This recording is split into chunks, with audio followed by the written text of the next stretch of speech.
Story of the World, Volume 3, Chapter 7, The Spread of Slavery. Part 1, Tobacco and Unwilling Colonists. The English wanted New Amsterdam, now called New York, because the rich fur trade could make money for England. So far, the other English settlements in America hadn't produced much wealth. King James had hoped that the Jamestown colonists would find gold, but the rich soil of Virginia held no jewels or precious metals. But soon, Virginia's ground brought England another kind of gold, green gold. And like the gold of South America, this green gold would bring riches to some and misery to others. The story of Virginia's green gold began when a young Englishman named John Rolfe arrived at the Jamestown colony. Jamestown had been founded 2 years before, but the colonists were starving. They were ragged, poor, and wretched, struggling through long days of farming and huddling, still hungry, over their small fires at night. John Rolfe, who you may remember married Pocahontas, was sure initially that the colony would fail and that he would have to return to England. In the meantime, he had little food, and nothing fun to do after a hard day of labor in the hot Virginia sun. But John Rolfe did have a few tobacco seeds, and like many Englishmen, he loved to smoke. Rolfe had already noticed that the Native Americans who lived near the colony grew a kind of tobacco of their own. They planted it, weeded it carefully, picked it by hand, hung the leaves up to dry over the smoke of a wood fire, and then rolled the leaves up and smoked them. Other colonists had tried this native Virginia tobacco, but they didn't like the way it tasted. Poor and weak and a biting taste, one colonist complained. But John Rolfe's seeds were Spanish tobacco, a rich kind of leaf that most Englishmen preferred. Rolfe found a fertile patch of land and planted his seeds. He copied the Native American methods of raising the plants, picking the leaves, and hanging them up to dry. When he rolled up his leaves and smoked them, he was delighted. He thought that the Virginia-grown Spanish leaves tasted wonderful. John Rolfe shared his tobacco with a few other colonists. They also agreed. The leaf tasted wonderful. Together, the colonists grew a few more plants and sent some of the tobacco to London. London was full of tobacco users.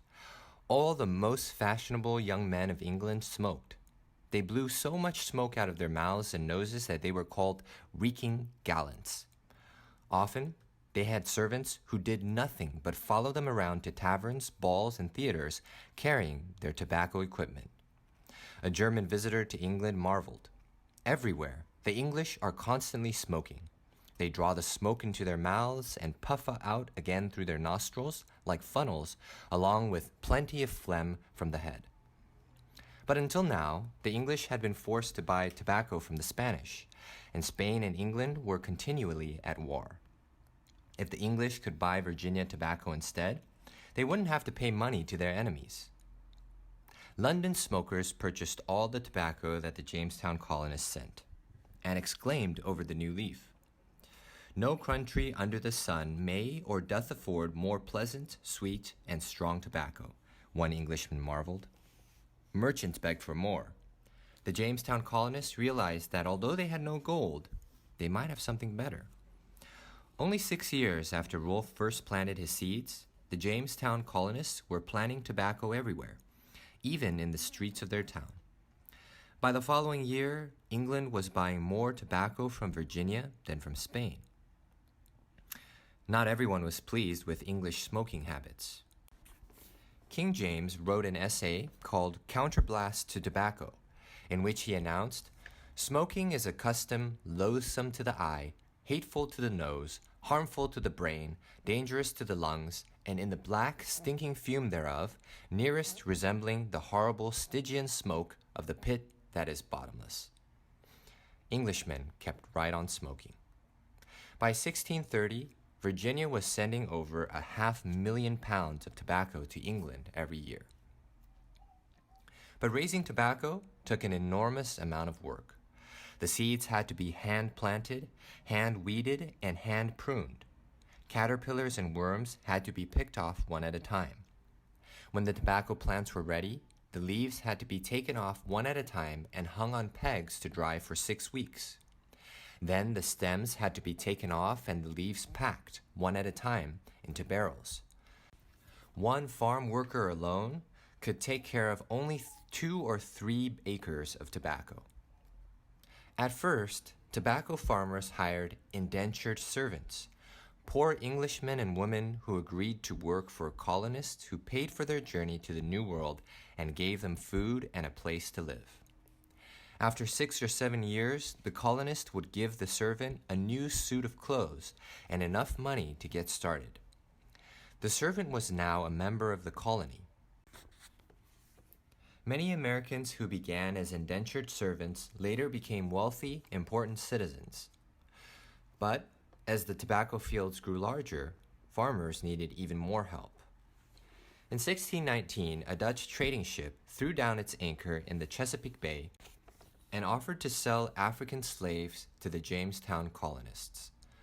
The colonists bought 20 slaves and put them to work in the tobacco fields.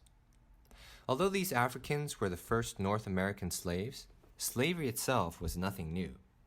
For at least 100 years, European traders had brought slaves to the plantations of Central and South America. They would load their ships with metal knives, pots and pans, cloth, and rum, and would sail down to the west coast of Africa. There, they would dock their ships and meet with African war leaders who had taken members of other African tribes as prisoners of war. The war leaders would trade these prisoners for the European goods.